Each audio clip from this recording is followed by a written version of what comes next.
नमस्कार। कैसे हैं आप लोग? आज हम रविंद्र केलकर की दूसरे दूसरे गद्य के बारे में चर्चा करेंगे, जो है झेन की देन। अब झेन की देन क्या है? ये बौद्ध दर्शन में, बुद्धिस्ट फिलॉसफी जो है, उसमें वर्णित एक ध्यान की प्रक्रिया है, पद्धति है। ध्यान माने मेडिटेशन का एक तरीका बताया गया है। लेखक ने लेखक चाहते हैं कि हमारी जो युवा पीढ़ी है वह भी एकाग्र होना सीखे। अब कौन लेखक? रविंद्र केलकर, जिनका हमने पहला पाठ पढ़ा था, पतझड़ की टूटी पत्तियों का पहला हिस्सा पढ़ा था, गिन्नी का सोना। अब हम दूसरा पढ़ने जा रहे हैं, झेन की देन। इसमें ध्यान की एक पद्धति के बारे में बताया गया है और लेखक ने इसे एक यात्रा वर्ण वृतांत के रूप में प्रस्तुत किया है। यात्रा वृतांत जैसे वो जापान गए हों, उस यात्रा का वर्णन करते हुए उसका एक छोटा सा हिस्सा हमारे सामने प्रस्तुत किया है। लेखक एक बार जापान जाते हैं, ऐसा जैसा कहानी में बताया गया है, और वहां अपने एक मित्र से पूछते हैं कि यहाँ कौन सी, वहाँ के समाज के बारे में जानना चाहते हैं। जैसा मैंने आपको बताया था कि वो जीवन परिप्रेक्ष्य और समाज के बारे में बताते हैं, बात करते हैं। तो जीवन परिप्रेक्ष्य और समाज के बारे में जानने के लिए वो लोगों से पूछते हैं यहाँ कौन सी बीमारियां अधिक फैली हुई हैं। तो उनका मित्र कहता है कि यहाँ पर अधिकतर लोग मनोरुग्ण है। मनोरुग्ण, मन के रोगों से पीड़ित हैं, मानसिक रोग लोगों के ज्यादा हैं, वो अकेलेपन का शिकार हैं। अब जानना चाहता है लेखक कि यहाँ के लोग अकेलेपन के शिकार क्यों हैं। ठीक है, आपको मालूम है कि विश्व युद्ध के दौरान क्या हुआ था? अमेरिका ने जापान पर आक्रमण कर दिया था। जापान पर जब आक्रमण किया, युद्ध हुआ, तो फिर उस दौरान उन्होंने हिरोशिमा नागासाकी नाम की जगहों पर बम विस्फोट किया। बम विस्फोट होने के कारण, बमबारी के कारण वहां बहुत ज्यादा मानव जाति का नुकसान भी हुआ। उसके बाद जापान के मन में अमेरिका के प्रति उन्होंने कारण ढूंढने शुरू किए कि जापान इतना क्यों कर पाया, क्योंकि हमसे अधिक विकसित था। हमसे ज्यादा जापान, अमेरिका क्यों कर पाया? क्योंकि अमेरिका जापान से अधिक विकसित था। अब इस बात को जापान ने तब एक दृढ़ संकल्प लिया कि वह अमेरिका से भी ज्यादा विकसित देश बन जाएगा, धन संपदा से बना हुआ, भरा हुआ बन जाएगा। और अमेरिका से एक बदले की भावना, एक प्रतिस्पर्धा की भावना उनके अंदर जाग गई। जापान वासियों ने दिन प्रतिदिन प्रतिदिन दिन रात मेहनत करना शुरू कर दिया, और जिसका परिणाम आज हम अपने आंखों के सामने देख रहे हैं। जहां वो विकसित देश बन गया, वहीं एक और विकासहीन या विकासशील देश ना होकर एक वो विकसित देश बन गया जापान। वहीं एक दुष्परिणाम भी सामने आया। वो दुष्परिणाम माने बुरा नतीजा।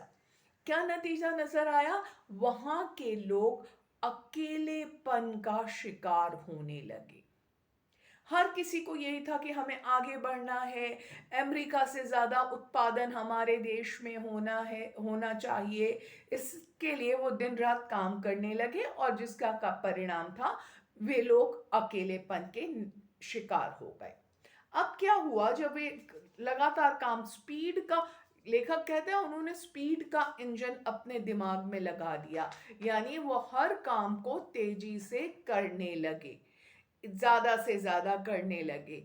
अब जब लोग काम में लगे थे तो उन्हें आपस में बातचीत करने का मौका नहीं मिला, सामाजिक संबंधों में असर पड़ने लगा, वे अकेलेपन का शिकार होने लगे। लेखक का मित्र बताता है कि यहां कोई बोलता नहीं, बकता है। बोलना क्या होता है? जैसे आप और मैं बातचीत कर रहे हैं, हम रिस्पॉन्ड कर सकते हैं एक दूसरे के बारे में, किसी ना किसी कमेंट के थ्रू, व्हाट्सएप के थ्रू बात हम कर रहे हैं। हम बात करते हैं, एक जना सुन रहा है, दूसरा उसकी बातों को समझ रहा है, समझने की कोशिश कर रहा है। और बकना क्या हो जाता है? जैसे बोलते जा रहे हैं करके, कुछ बोल रहा है, कोई उसे सुन रहा है चाहे नहीं सुन रहा है, किसी को कोई लेना देना नहीं है, वो बोलता हुआ मम्बल करता हुआ जाता जाता जाता जाता चलता जा रहा है, बोलता जा रहा है, यहाँ ये चीज क्यों नहीं है, ऐसा क्यों नहीं है, ऐसा क्यों नहीं है, कोई उसको सुनने वाला नहीं है, वो बोलता जा रहा है। तो वो बोलता नहीं है, यहाँ कोई बोलते में रिएक्शन भी होते हैं, रिस्पॉन्ड भी होते हैं, अपनी टिप्पणियां भी हम देते हैं। बकता है जब वन साइडेड टॉक होती जाती है, उसे बकना कहते हैं। वह चलता नहीं है, दौड़ता है। चलता कब है? जब हम एक किसी के साथ चल रहे हों, तो वहां कोई चल नहीं रहा, वहां सब जने दौड़ रहे हैं, जल्दी में लगे, जल्दी जल्दी जल्दी ये काम पूरा करना है, वो करना है, वो करना है, वो करना है। तो उस तरह की का अकेलेपन के वे लोग शिकार हो रहे हैं। क्या होता है, हमारे मन की, दिमाग की जो स्पीड वैसी ही बहुत तेज होती है, और जब उसे हम तेजी से करने की आदत डालने लग जाते हैं, तो तेज तेज से काम करने की रफ्तार, हमारे दिमाग की ये रफ्तार और ज़्यादा और ज़्यादा और ज़्यादा बढ़ती जाती है।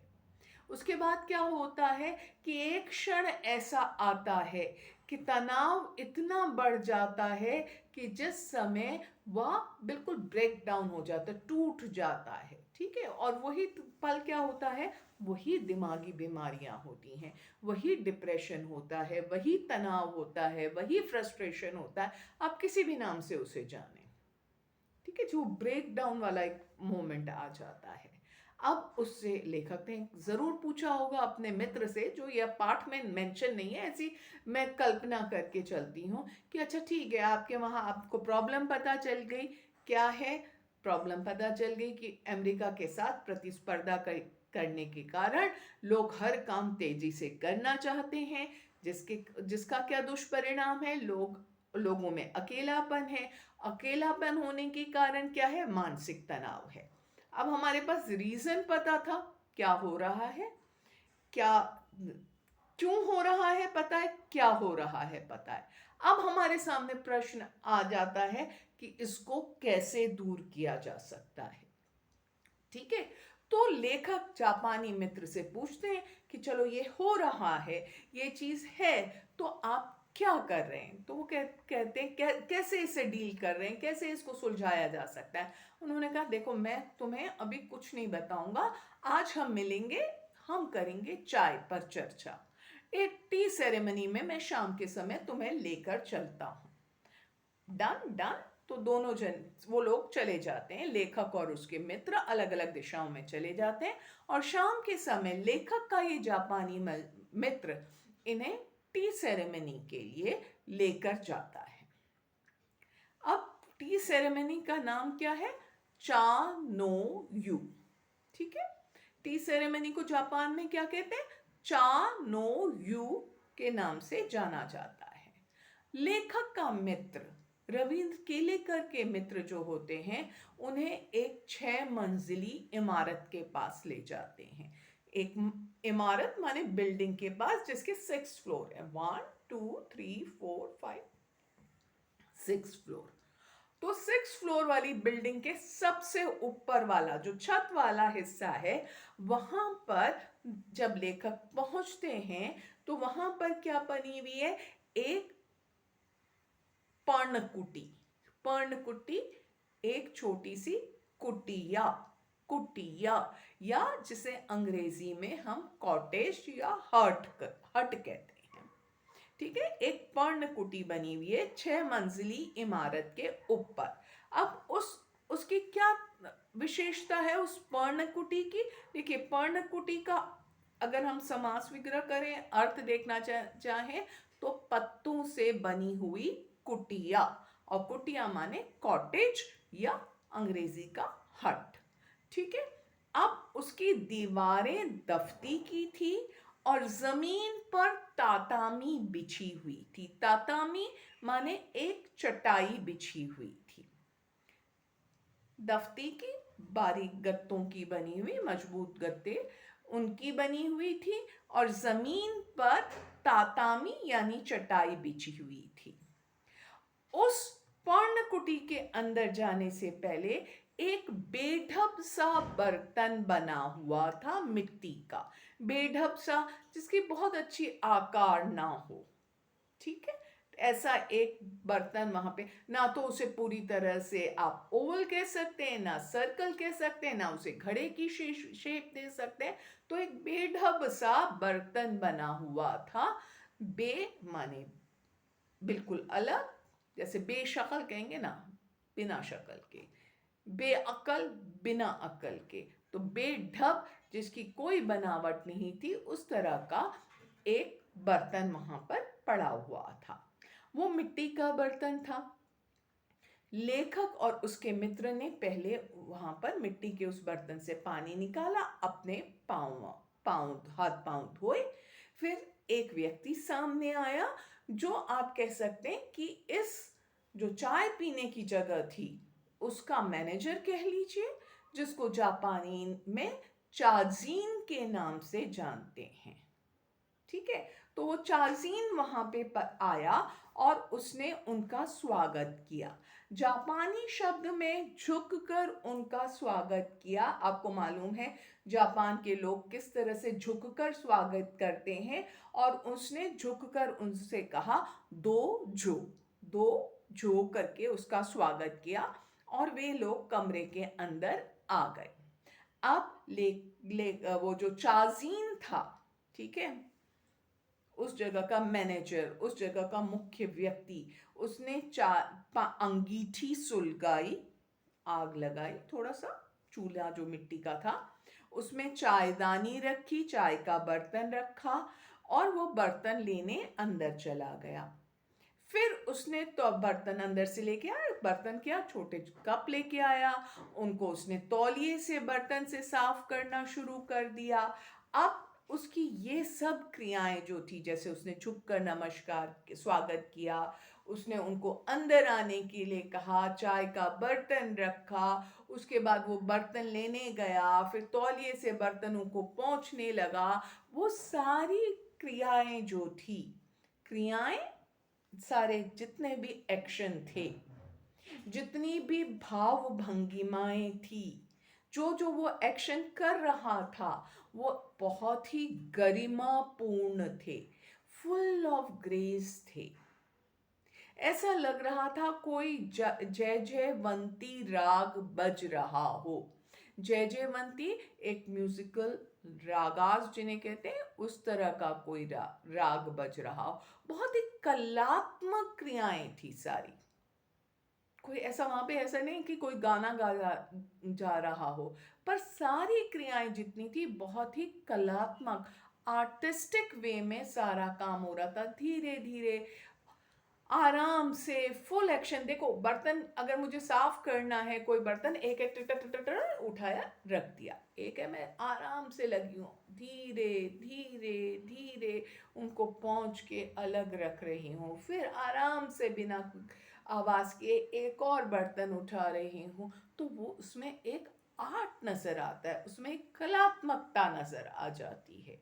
ठीक है, तो वो बहुत ऐसा लग रहा था कि सारी क्रियाएं कैसी थी, सारी क्रियाएं या भंगिमाएं गरिमापूर्ण थी, मानो कोई हम लिविंग म्यूजिक सुन नहीं रहे, देख रहे हैं, जय जयवंती राग बज रहा हो।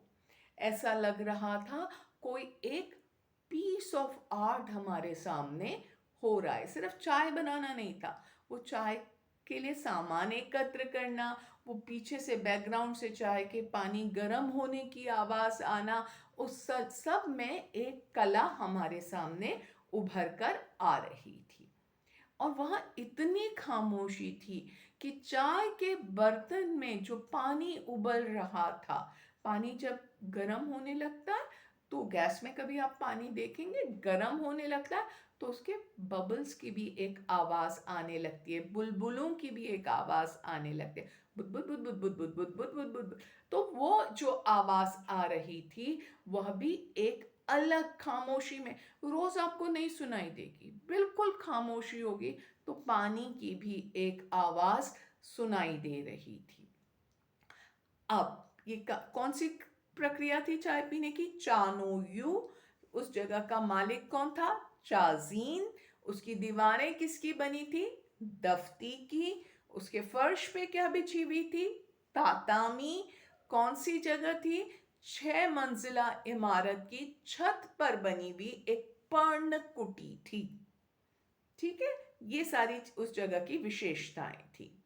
अब उस चाजीन ने छोटे छोटे कपों में दो दो घूंट, ऐसा नहीं कि पूरा बड़ा कप चाय का दे दिया, छोटे कप थे, उनमें थोड़ी थोड़ी चाय डालकर चाय पीने के लिए दी। अब इस चाय की क्या विशेषता थी कि आपको नॉर्मल जो हमारी ग्रीन टी होती है ना, दूध वाली चाय नहीं, ग्रीन टी जो होती है उस तरह की चाय थी, थोड़ी सी चाय थी और धीरे धीरे उसे पीना था। ठीक है, एक एक सिप लेकर, एक एक लेखक क्या कहता है, एक एक चुस्की लेकर, चाय को जो आप सिप करते हैं ना उसको कहता है चुस्की लेकर, एक एक चुस्की लेकर वो लोग चाय पी रहे थे। शुरू में लेखक को लगा, बहुत उलझन हुई, उनको बड़ी उलझन हो रही थी इस चीज से, क्योंकि इतनी खामोशी की हम लोगों को आदत नहीं होती है। फिर क्या हुआ, धीरे धीरे दिमाग की रफ्तार कम होती गई। जो दिमाग हमारा क्या होता है, कभी सोचना हम क्या होता है, या तो हम पीछे वाली बातों, खट्टी मीठी बातों में उलझे रहते हैं, या हम आने वाले समय के बारे में सोचते रहते हैं।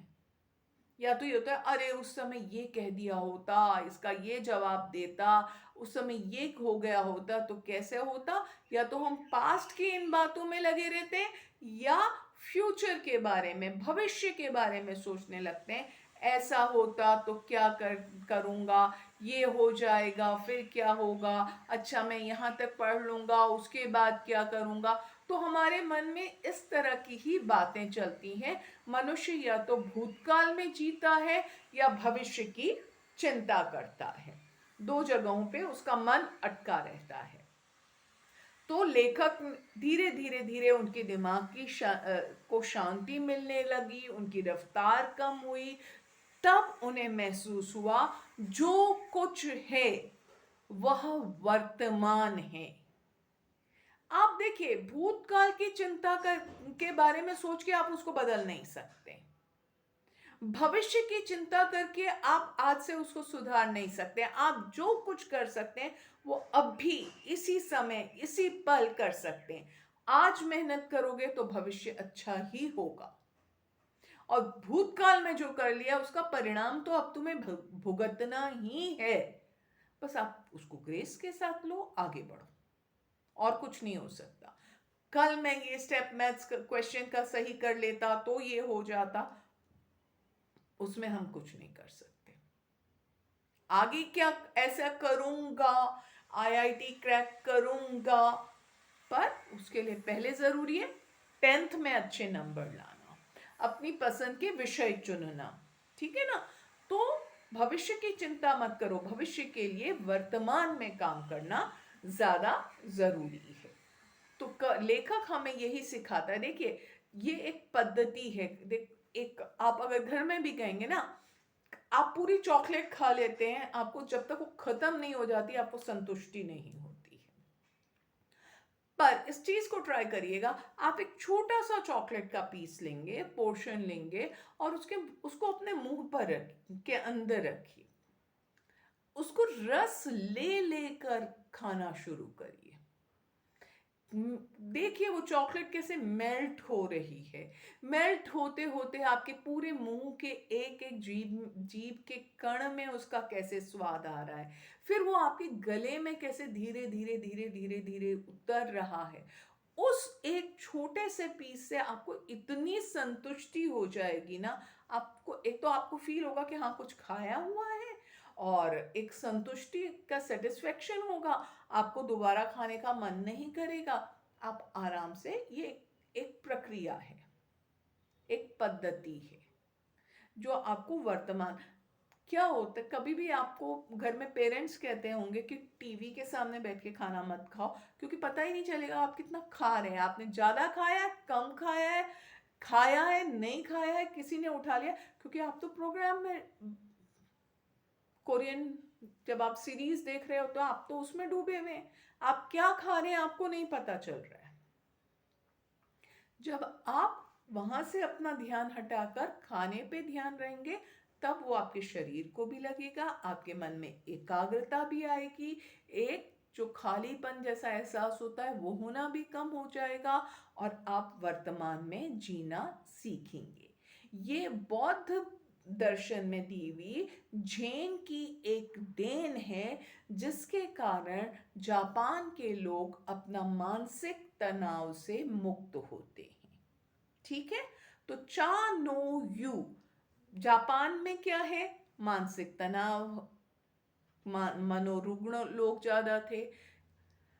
क्यों ज्यादा थे? क्योंकि वो वहां अकेलापन था। फिर उन्होंने क्या डिस्कवर किया? उन्होंने चा नो यू की पद्धति को अपनाया, जो चाय पीने की एक कला है, जिसमें थोड़ी तीन पूरी जिस जगह जाते हैं वहां पे केवल 3 व्यक्ति ही बैठ सकते हैं एक बार में। चार, इसका मुख्य बात क्या होती है? वहां की शांति मुख्य बात होती है। छोटे से प्यालों में चाय पीने के लिए दी जाती है, जो धीरे धीरे एक एक घूंट करके, छोटी छोटी घूंट की चुस्कियों के साथ चाय को पिया जाता है। उससे क्या होता है? शुरू में शांत बैठने में थोड़ी सी उलझन होती है। जब शांत बैठने लगते हैं, धीरे धीरे चाय पीते हैं, तो एहसास होता है कि हम या बेकार की पुरानी बातों में उलझे रहते हैं, या बेकार के आने वाले समय की बारे में चिंता करते रहते हैं। हमें क्या करना चाहिए? हमें वर्तमान में जीना चाहिए। ठीक है, और इस तरह से झेन की इस देन को आज भी जापान ने जीवित रखा है, और लोगों को मानसिक तनाव से मुक्ति मिलती है। आपको भी यदि कोई दिक्कत या परेशानी हो तो इस तरीके को ज़रूर अपनाइएगा। आपकी फूड हैबिट्स जो है ना, बहुत ज़्यादा खाना खा लेना, खाते तो आपकी कई सारी ओबेसिटी की परेशानियां भी दूर होंगी, मानसिक तनाव भी दूर होगा, खाने में भी स्वाद आएगा, और साथ में खाना आपके तन को भी लगेगा, यदि आपके माता पिता की भाषा में मैं बात करूं तो। ठीक है, अच्छा, अब हम आ जाते मॉडल को छोड़कर पाठ के बारे में, प्रश्नों के उत्तरों के बारे में। लेखक ने जापानियों के दिमाग में स्पीड का इंजन लगाने की बात क्यों की है? तो यहां पर हम वही कहेंगे, जापान अमेरिका से प्रतिस्पर्धा करना चाहता था, इसलिए वह 1 महीने का काम 1 दिन में करने लगा, और हर काम को तेजी से करने लगा। वहां के लोग अकेलेपन का शिकार होने लगे, तेजी से काम करते थे, इसलिए तेज रफ्तार रफ्तार की बात की है। अब आपको देखना है प्रश्न 1 नंबर का, तो उसके हिसाब से उत्तर, 3 नंबर का तो उसके हिसाब से उत्तर। 3 नंबर के प्रश्न लिखने के लिए दिए जाएंगे, 1 नंबर का तो एमसीक्यू आपका आएगा। जापान में चाय पीने की विधि को क्या कहा जाता है? साधारण चा नो यू के नाम से जाना जाता है। जापान में जहां चाय पिलाई जाती है, उस स्थान की विशेषता क्या है? नीचे देखो, डिस्क्रिप्शन बॉक्स में भी दिया होगा, वीडियो में भी बताया है। 6 मंजिली इमारत की छत पर बनी हुई पर्णकुटी है, जिसमें दफ्ती की दीवारें हैं, तातामी की चटाई बिछी हुई है। ठीक है, और एक बार में केवल वहां 3 व्यक्ति ही जा सकते हैं, और मुख्य बात वहां की क्या है? शांति वहां की मुख्य बात है। शांति बनाए रखते हैं, बात नहीं है, चाय पे चर्चा नहीं है, वहां पे चाय पीनी है तो सिर्फ 2 कप चाय, आंख बंद करके पियो, फिर ध्यान दो, फिर सोचो, फ्लेवर, अरोमा, सारी चीजों पे ध्यान लगाकर बैठो। टी सेरेमनी में कितने आदमियों का प्रवेश किया जाता है और क्यों, वो मैं आपको बता चुकी हूँ। 3 से अधिक व्यक्तियों का प्रवेश वहां पे वर्जित है, मना किया गया है, क्योंकि शांति वहां की मुख्य बात है, ये मानसिक तनाव को दूर करने का एक कारण है। ठीक है ना, वो सारी बातें। चाय पीने के बाद लेखक ने स्वयं में क्या परिवर्तन लिखा लगा कि जो कुछ है वह वर्तमान है। अनंत काल से लगता है कि लेखक वहीं बैठा हुआ है, इन्फिनिटी, लंबे समय से। ठीक है। और उसे लगता है कि हम लोग क्या कहें, या तो पिछली बातों में उलझे रहते हैं या आने वाले भविष्य की चिंता में हम डूबे रहते हैं। तो हमें यहाँ से बाहर निकलना चाहिए। अच्छा, अब इसके और कोई प्रश्न? हाँ, प्रश्न ये भी, लेखक के मित्र मानसिक रोग के क्या कारण बताए? आप इन कारणों तक कहाँ सहमत हैं? ये मैं आपको बता चुकी हूँ कि मन प्रतिस्पर्धा के कारण तेजी से काम करने लगे, जिसके कारण अकेलापन था। यहाँ पे कोई बोलता नहीं है, लोग बकते हैं, चलता नहीं है, दौड़ते हैं। देखिए, बोलने में रिएक्शन होते हैं, आप अपने राय देते हैं, सुझाव देते हैं, रिस्पॉन्ड करते हैं। वक्ता में वन साइडेड टॉक होती है, बस बस ये चीज़ है। आप अकेले अपने कमरे में भी कर, ये यहाँ क्यों पड़ा है, चीज़ें तो जगह पर फैली क्यों नहीं रहती हैं, ये सब बकना है। कोई सुन नहीं रहा है, घर पे कोई है या नहीं है, बोलते जा रहे हैं, बोलते जा रहे हैं। अच्छा, और फिर उसके बाद लेखक ने चलता नहीं है। जब दो जने रास्ते को, मंजिल से ज़्यादा यात्रा को, रास्ते को एंजॉय करते हुए चलते हैं, तो वो चलना होता है। ठीक है। और दौड़ना तो आप जानते हैं, कौन आ रहा है सामने, कौन नहीं आ रहा है, किधर से लोग आ रहे हैं, किधर जा रहे हैं, कैसी दुनिया है, कुछ पता नहीं चलता। उसको बे चलते जा रहे हैं बिना सोचे समझे, no observation, no reaction, no comment, तो उसको हम दौड़ना ही कहते हैं। और कहाँ तक सहमत हैं, ये आपका निजी मामला है। लेखक के अनुसार सत्य केवल वर्तमान में है, ये मैं आपको समझा चुकी हूँ कि वर्तमान में, देखिए, भूतकाल में हम पीछे जाके सुधार नहीं सकते, वहां से सीख कर वर्तमान को हम सही कर सकते हैं। और भविष्य के लिए हम अभी से चिंता करके कुछ नहीं कर सकते। बस भविष्य को सुधारने के लिए अगर हमने कुछ करना है तो वो आज मेहनत करनी है। तो जो कुछ है वो वर्तमान है, यही क्षण है, यही पल है। ठीक है, उसके बाद नहीं कुछ हो सकता है, और उससे पहले भी कुछ नहीं हो सकता। जो है, लिव इन द मोमेंट, वर्तमान समय पे जो पल है उसको जियो, उसके अनुसार काम करो। अच्छा, अब इस पाठ के आशय स्पष्ट जरूर देखिएगा, पहले वाले भाग के भी और दूसरे वाले भाग के भी। अगर आप ये वीडियो ध्यान से सुन लेंगे तो आपको आशय स्पष्ट करने में कहीं कोई दिक्कत नहीं होगी। ठीक है। चाय की प्रक्रियाएं कैसी थी, भाव भंगिमाएं कैसी थी, ये चीजें याद रखिएगा। जो डिफरेंट टाइप के एक्शन वो चाय बनाते समय कर रहा था, ये नहीं कि वो यहाँ पे भंगिमाएं ऐसे नहीं। तौलिए से बर्तनों को साफ करना, धीरे से बर्तनों को रखना, उनमें चाय उड़ेलना, वो सारी उसकी भाव भंगिमाएं थी, जिसके बारे में यहाँ पे बात की है। और वो सारी क्रियाएं कैसी थी, गरिमापूर्ण, ऐसे जैसे कोई राग बज रहा हो, अ पीस ऑफ पोएट्री हो, अ पीस ऑफ आर्ट हो, कला का कोई एक साक्षात नमूना हमारे सामने आ गया हो। ठीक है, ये सारी चीजें थी। अच्छा, अब पहले भी बता चुकी हूँ, भाषा अध्ययन में इसके समास और सरल संयुक्त मिश्र वाक्य दोनों चीजें देख लीजिएगा, उनका ध्यान रखिएगा। अगर कहीं भी इसके बाद आपको दिक्कत हो तो आप मुझसे लाइव बात कर सकते हैं। आप मुझे अपने सारे इस पाठ से संबंधित जितने भी प्रश्न हैं वो आप इकट्ठे कर लीजिए, उसमें आपके साथ लाइव आके फिर मैं आपके साथ डिस्कशन कर लूँगी इसके बारे में। तो आज के लिए केवल इतना ही। चलिए, अपना ध्यान रखिए। आशा है आपको ये पाठ समझ आ गया होगा।